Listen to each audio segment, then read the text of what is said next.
안녕하세요 여러분, 공부하는 봄 봄쌤입니다. 여러분, 저 지금 뭘 하고 있는지 보이시나요? 네, 맞습니다. 아일랜드에서도 미국 경제 뉴스를 읽고 있어요. 아일랜드까지 와서 왜 경제 뉴스를 읽냐고요? 오늘 이 궁금증을 완전히 해결해 드릴게요. 그리고 항상 인스타그램이나 제가 경제 공부하는 모습에서 많이 물어보신 질문들이 있어요. 경제 공부 어떻게 시작해야 하나요? 왜 영어 뉴스를 읽나요? 어려운 경제 용어는 어떻게 해요? 어떤 신문부터 시작해야 하나요? 등등 이 모든 답을 오늘 한 번에 드릴게요. 잠깐 시작하기 전에 퀴즈 하나 내볼게요. 3년 전 10,000원으로는 계란 2판을 사고도 돈이 1-2,000원 정도 남았었습니다. 그런데 지금 10,000원으로는 계란 한 판밖에 못 사죠.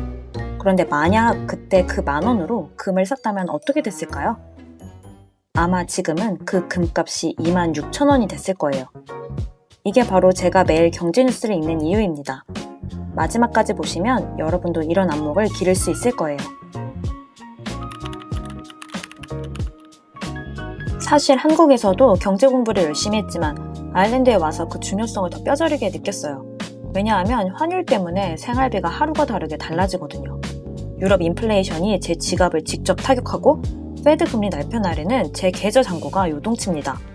아, 경제는 남의 일이 아니구나. 경제는 단순히 돈 버는 법이 아니라 내 삶을 이해하고 예측하는 능력이라는 걸 절실히 깨달았습니다.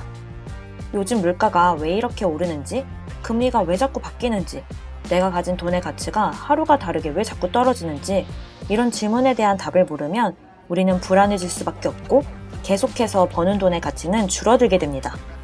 이런 면에서 경제 공부는 그런 불안감을 줄이고 내 삶의 주도권을 되찾는 가장 확실한 방법 중 하나예요. 경제 공부를 해야 하는 진짜 이유를 3가지로 정리해 드릴게요. 첫 번째, 불안감 해소입니다. 왜 물가가 오르는지 알면 대비할 수 있거든요. 두 번째, 가난 방지입니다. 경제학자들은 부자 되는 법은 몰라도 가난해지는 법은 정확히 알아요. 경제 공부를 한다고 꼭 부자가 되는 건 아니지만 경제를 알면 생활하는 데 더 나은 결정을 할 수 있습니다. 재산 축적에 도움이 되고 큰 실수도 막을 수 있죠. 그래서 경제학은 가난을 피하는 방법을 알려줍니다.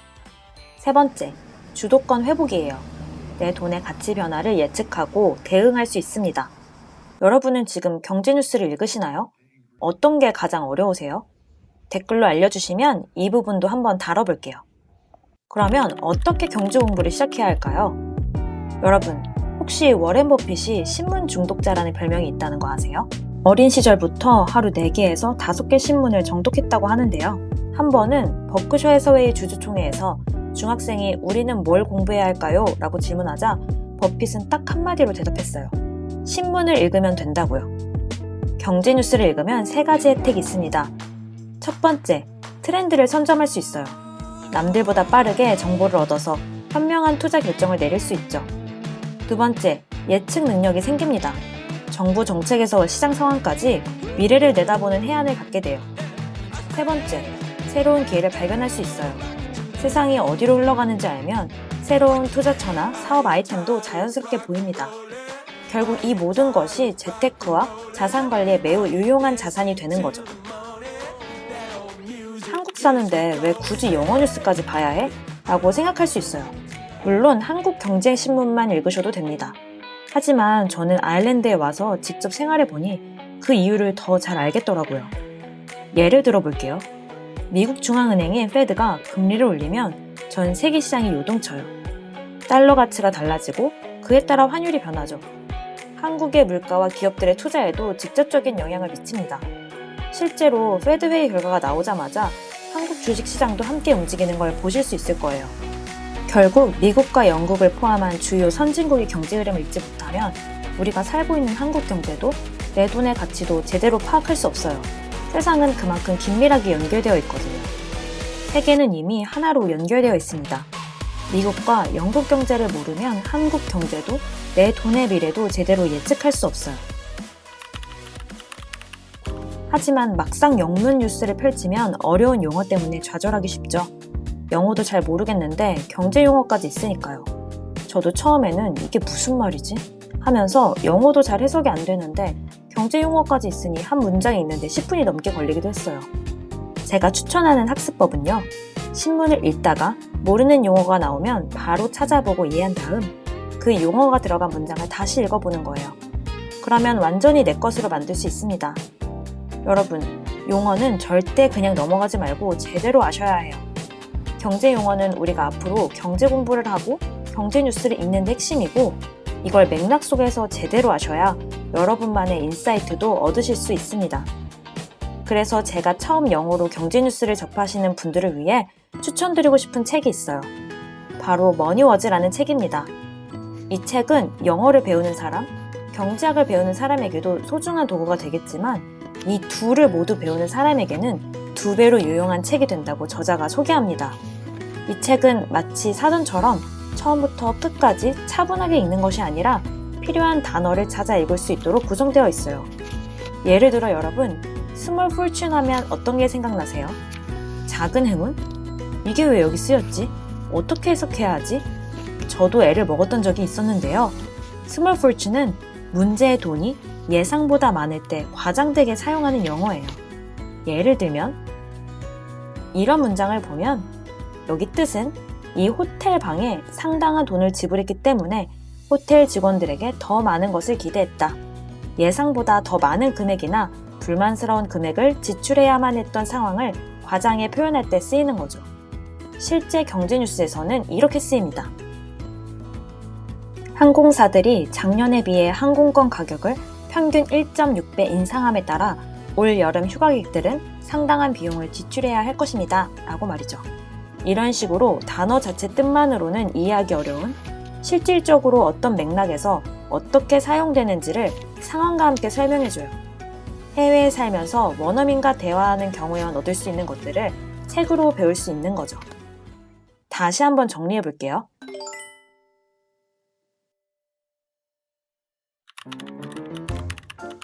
이제 경제 용어가 어느 정도 눈에 들어오기 시작하면 흐름을 파악하는 데 집중하세요. 하루에 한두 개의 기사만 골라 읽어도 충분합니다. 기사들을 서로 연결해 보세요. 미국 금리가 오르니 환율이 이렇게 변했구나. 이 기업의 실적이 좋으니 이 산업이 뜨겠구나 하는 식으로요. 만약 초보라서 어떤 경제 뉴스, 경제 신문을 선택해서 봐야 할지 모르겠다. 어떤 뉴스부터 봐야 할지 모르겠다 하신다면 이 책을 먼저 읽어보고 시작하시는 것도 추천드려요.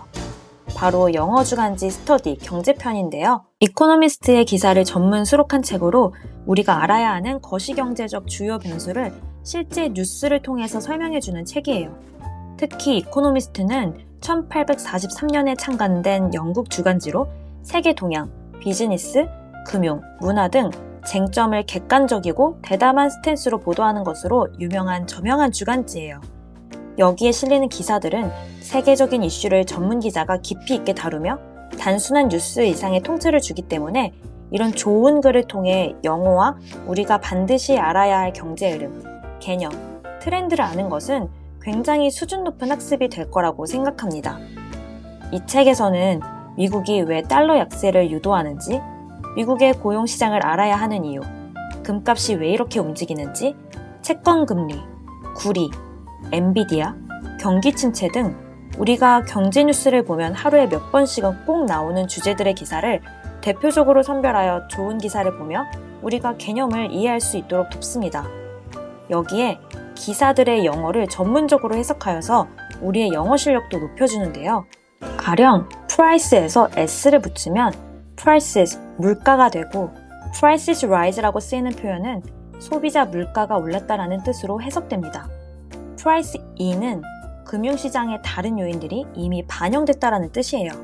그래서 이런 문장에서는 금리가 1.5포인트 내리는 가능성이 선반영됐다라는 뜻으로 사용되는 겁니다. 이렇게 단어 자체의 뜻만으로는 이해하기 어려운 것들을 상황과 함께 설명해주고 관련된 용어 예시까지 따로 정리해줍니다. 여러분, 오늘 소개해드린 책 2권 중 읽고 싶은 책과 이유를 댓글로 남겨주세요. 5분을 선정해 책을 보내드릴게요. 자세한 사항은 더보기란을 참고해주세요. 그리고 이렇게 보는 것만으로 끝나는 건 의미가 없어요.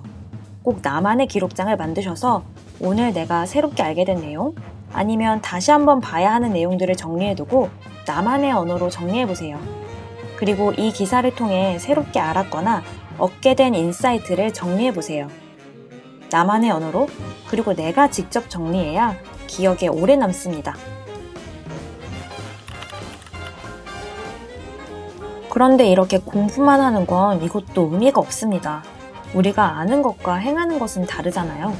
이렇게 조금씩 보는 눈이 생기면 투자와 자산 분배를 꼭 시작하세요. 저도 이렇게 경제 공부를 하기 전에는 정말 성실히 저것만 알고 나머지는 다 귀찮아, 난 몰라 하던 사람이었거든요. 그런데 하나둘 공부를 하고 경제 흐름을 알게 되고 세상을 보는 눈이 넓어지다 보니 이렇게 가만히 돈을 갖고 있는 건 안 되는구나 라는 걸 자연스럽게 알게 됐어요. 누가 알려주지 않아도 말이죠. 처음에 말씀드린 예시로 다시 돌아가 볼게요. 3년 전에 10,000원으로 계란을 2판 사고도 1,000원에서 2,000원이 남았어요. 지금은 10,000원으로는 계란 한 판을 살 수밖에 없습니다. 그런데 내가 이 10,000원을 그냥 저금해 놓고 있었다면 이율 3%에 세금을 떼지 않는다고 해도 약 1,927원입니다. 그런데 만약 이 돈으로 금을 샀더라면 2022년도 기준 0.125g을 살 수가 있었는데요. 이 돈은 현재 세금을 제하지 않고 약 2만원 정도의 돈이 됩니다. 이렇게 내가 번 돈을 어느 곳에 분배하고 투자하는지에 따라 돈의 가치는 달라지고 내 자산의 가치도 달라지게 됩니다. 이건 아주 작은 돈으로 짧은 기간을 얘기했지만 우리가 경제활동을 하는 기간에 있어서 이런 눈을 갖고 자산을 분배하고 투자한다면 그 격차는 더욱 벌어지게 돼요. 그래서 이런 눈을 갖기 위해서 경제 공부가 필요하고 제가 매일 뉴스를 읽는 이유이기도 합니다. 오늘은 경제 공부를 왜 해야 하는지, 어떻게 해야 하는지에 대해서 이야기했는데요. 저도 영어 경제 뉴스 읽기 스터디를 10기까지 진행할 정도로 진심인 사람이잖아요. 여러분에게도 앞으로 매일 경제 뉴스를 읽는 꾸준한 모습을 보여드릴게요. 오늘부터 경제 뉴스 읽기에 도전하실 분 계신가요? 아니면 가장 궁금한 경제 주제가 뭔가요? 여러분의 의견을 댓글로 알려주세요. 이런 실용적인 경제공부법이 더 궁금하시다면 앞으로도 저와 꼭 함께 해주세요. 다음 영상에서는 실제로 제가 매일 읽는 경제뉴스 루틴과 포트폴리오를 한번 공개해 볼게요. 여러분도 재미있는 이 공부 함께 꼭 같이 해요.